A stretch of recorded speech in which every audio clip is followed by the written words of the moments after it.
अस्सलाम वालेकुम नाज़रीन, आमनास किचन के यूट्यूब चैनल में आप सबको खुशामदीद।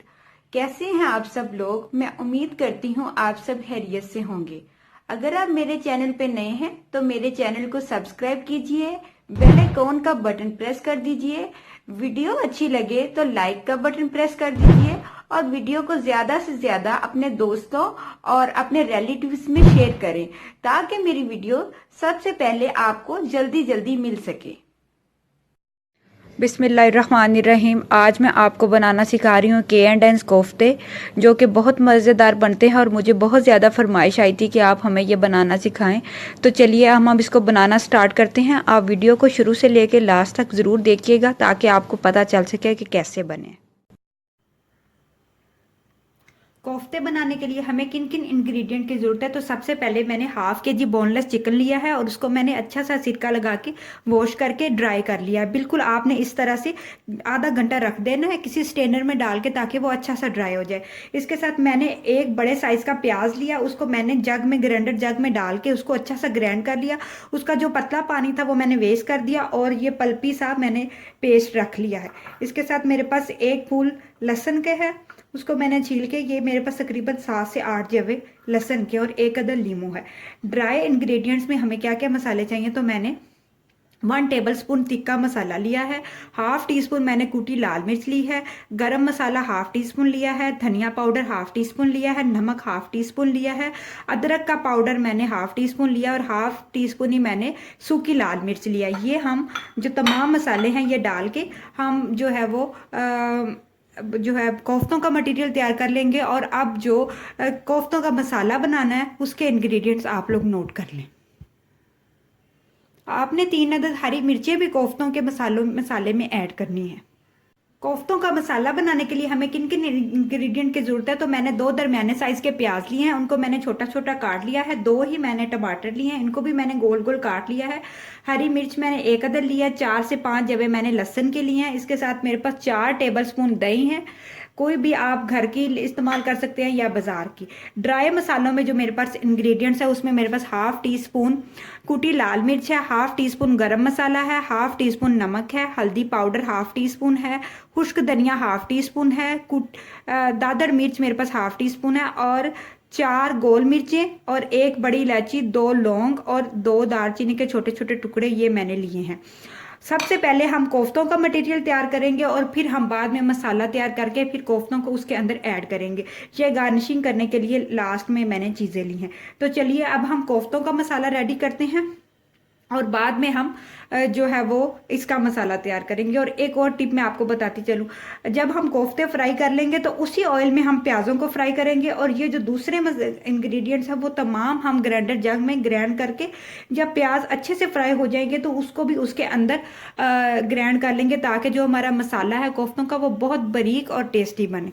तो हम कोफ्तों के बनाने की तैयारी करते हैं। ये तो नाज़रीन कोफ्तों को मैंने अच्छा सा फ्राई कर लिया है, आप देख सकते हैं मैंने इनको बहुत मीडियम से लो आंच पे फ्राई किया है और बहुत अच्छा सा जो है ना इसका कलर आ गया है। आपने इस कलर के इनको बना लेना है ताकि ये वाला गोल्डन सा कलर का, और इसको आप बना के फ्रीज़र में फ्रीज़ भी कर सकते हैं। तो अब हम इसको डिश आउट करेंगे और अब इसके मसाले की तैयारी करेंगे। अब हल्का सा इसका कलर और आ जाता है तो मैं इसको डिश आउट करती हूँ।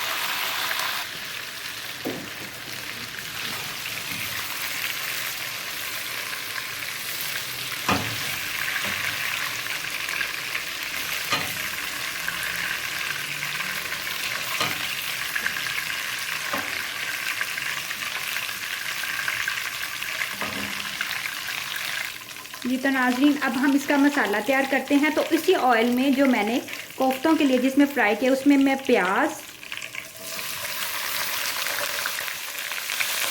वो जो लहसुन मैंने जवे रखे थे वो और टमाटर ऐड करके हल्का सा इनको फ्राई कर लूँगी। फ्राई करने के बाद इसको ग्राइंडर जग के अंदर डाल के मैं ग्राइंड कर लूँगी। फ्राई करने का मकसद ये है कि जो प्याज और टमाटर और इसकी जो स्पेसिफिक सी स्मेल होती है वो ख़त्म हो जाए और जो है मसाला बहुत जल्दी बुनाई हो जाए और बहुत अच्छा बने। तो इसको मैंने इतना ज़्यादा फ्राई नहीं करना, बस हल्का सा फ्राई करना है ताकि इसकी स्मेल जो है वो ख़त्म हो जाए। इस तरह से आपने इसके मसाले को फ्राई करना है। तो चलिए अब मैं इसको निकालती हूँ और इसको जब थोड़ा सा ठंडा होगा तो फिर मैं इसको ग्राइंडर जग में ग्राइंड कर लूँगी। जी तो नाजरीन, हमारा जो वो मटेरियल था प्याज़ों और टमाटर वाला वो ठंडा हो गया था, तो मैं अब इसको ग्राइंडर में ग्राइंड कर रही हूँ।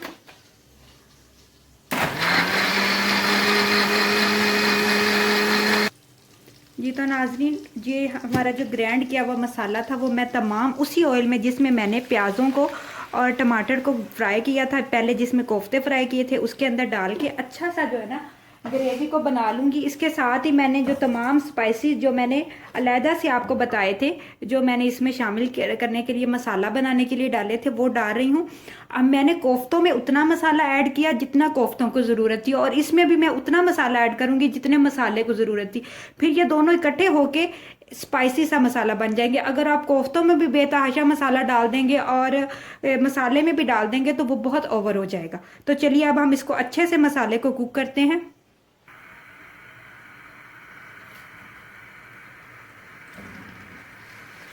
आपने मसाले को इतना कुक करना है कि ऑयल बिल्कुल इसके ऊपर आ जाए और अच्छा सा मसाला जो है ना वो उसमें फ्राई हो जाए। फिर हम इसके अंदर दही शामिल करेंगे।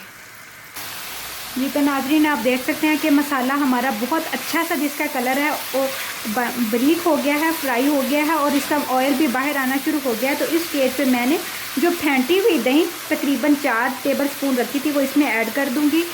और आपने जब भी दही किसी भी चीज़ में डालनी है अच्छी से फेंट के डालनी है। उसका फ़ायदा ये होता है कि दही जो है ना वो अपना टेस्ट बहुत अच्छा देती है और सालन के मसाले के अंदर मिक्स हो जाती है।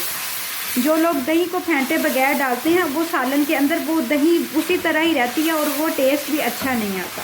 ये छोटी छोटी चीज़ों का आप ख्याल रखेंगे तो आपके सालन में खूबसूरती भी आएगी और टेस्ट भी दुबाला हो जाएगा। अच्छा सा मसाला आपने बुनाई करके आपने ऐड करना है। और जब मसाला हमारा बिल्कुल रेडी हो जाएगा तो फिर हम इसके अंदर कोफ्ते डालेंगे और हल्का सा पानी लगा के इनको दम पे छोड़ देंगे। दही डालने के बाद जब ग्रेवी अच्छी सी बन गई है और ऑयल बाहर आ गया है तो अब इस स्टेज पे मैं इसके अंदर फ्राई किए हुए कोफ्ते ऐड कर और इसको भी मैं इसके साथ हल्का सा भून लूँगी ताकि मसाले और कोफ्तों का टेस्ट आपस में इकट्ठा हो जाए।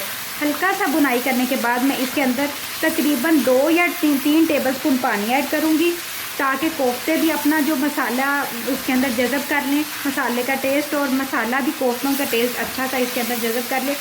तो फिर मैं इसको दम पे छोड़ दूँगी। तकरीबन 5 या 7 मिनट हम इसको दम देंगे और फिर हमारे कोफ्ते बिल्कुल रेडी हो जाएंगे। आप देख सकते हैं कि जो हमारे कोफ्ता और मसाला था वो बिल्कुल जो है ना वो अच्छे से बुनाई हो चुके हैं, ऑयल बाहर आ चुका है। तो इसके अंदर तकरीबन 4 या 5 चम्मच के करीबी पानी में ऐड कर, बिल्कुल थोड़ा सा आपने पानी ऐड करना है क्योंकि हमारे कोफ्ते फ्राई हैं और मसाला हमारा डन है। बस वो तो सिर्फ एक ग्रेवी को और कोफ्तों को एक टेस्ट देने के लिए हमने ऐड करना है। और अब इसको मैं दम पे छोड़ दूँगी।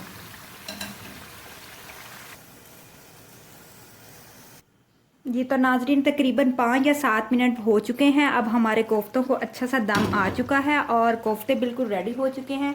आप देख सकते हैं कि मसाला और कोफ्ते किस कदर मज़ेदार लग रहे हैं। तो चलिए अब हम इसको डिश आउट करते हैं। जी तो नाजरीन मज़ेदार से कोफ्ते हमारे रेडी हैं। आप इस कोफ्तों को घर में ज़रूर ट्राई कीजिएगा। जो भी चीज़ दिल से बनाएंगे अल्लाह ताला उसमें खुद ही बरकत डाल देगा। और कमेंट में ज़रूर बताइएगा कि ये कैसे बने। अपना बहुत सारा ख्याल रखिएगा। अल्लाह ताला आपको बहुत खुश रखे। अल्लाह हाफिज़।